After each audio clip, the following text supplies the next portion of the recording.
Hello everyone, this is Brian Bentley at CoinOpTV bringing you gameplay and commentary for Kuni II Revenant Kingdom on the PlayStation 4. Ever since E3 of last year, I have been anxiously awaiting this game. There is a lot to it. I'm going to try to get through all of it while we go through this boss battle.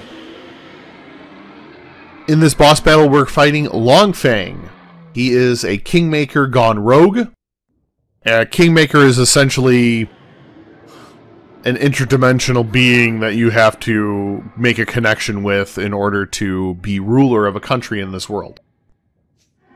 Evan, of course, has Lofty, the little guy in the red outfit there with the spiky head bump things. I don't know how else to describe it.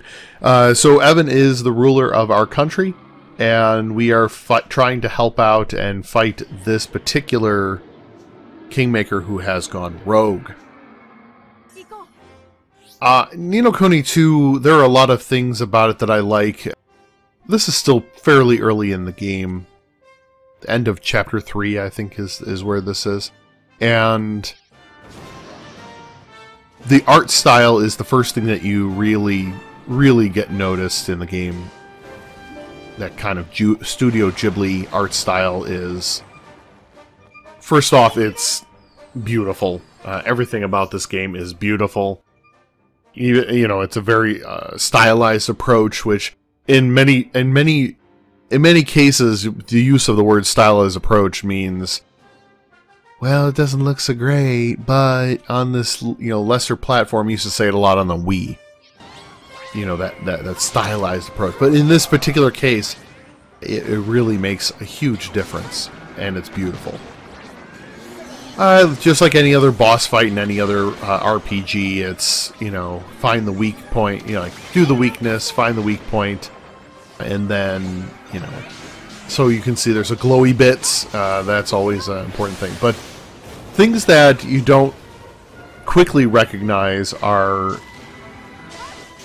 One thing that can always be a major killjoy in a Japanese role-playing game is bad music. And this is truly the opposite of that. The score is phenomenal. In fact, I actually, even after fighting many battles, I eventually go, like at the end of, I'm sort of humming the victory music at the end of the battle. And I've fought hundreds of battles so far, and I still take the time to be like, oh yeah, and I'm doing it unconsciously, but it gets in your head. It's that good.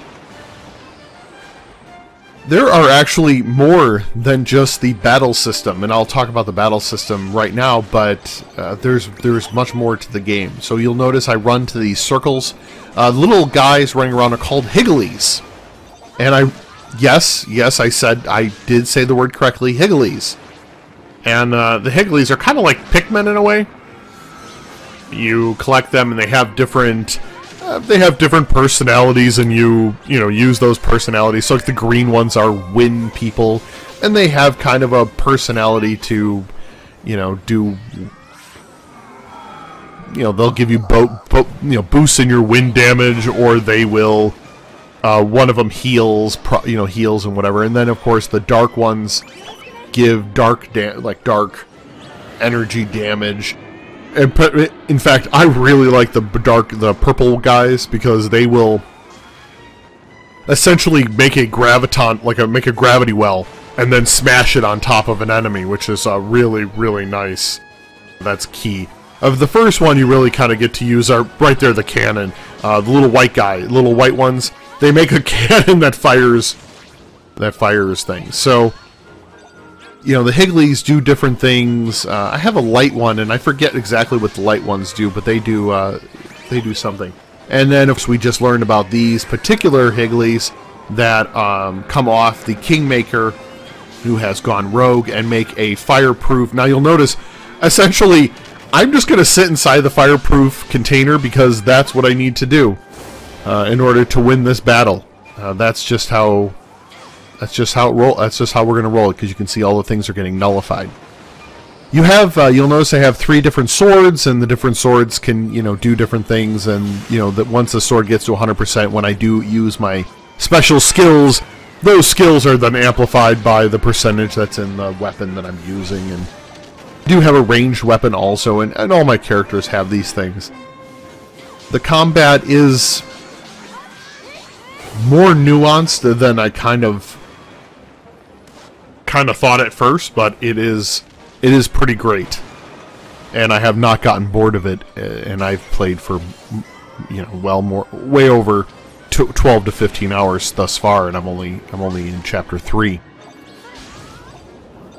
There's a lot to do outside of the game, or inside the game, outside of just these battles, you know, these kind of, you know, what you would consider your typical JRPG battles.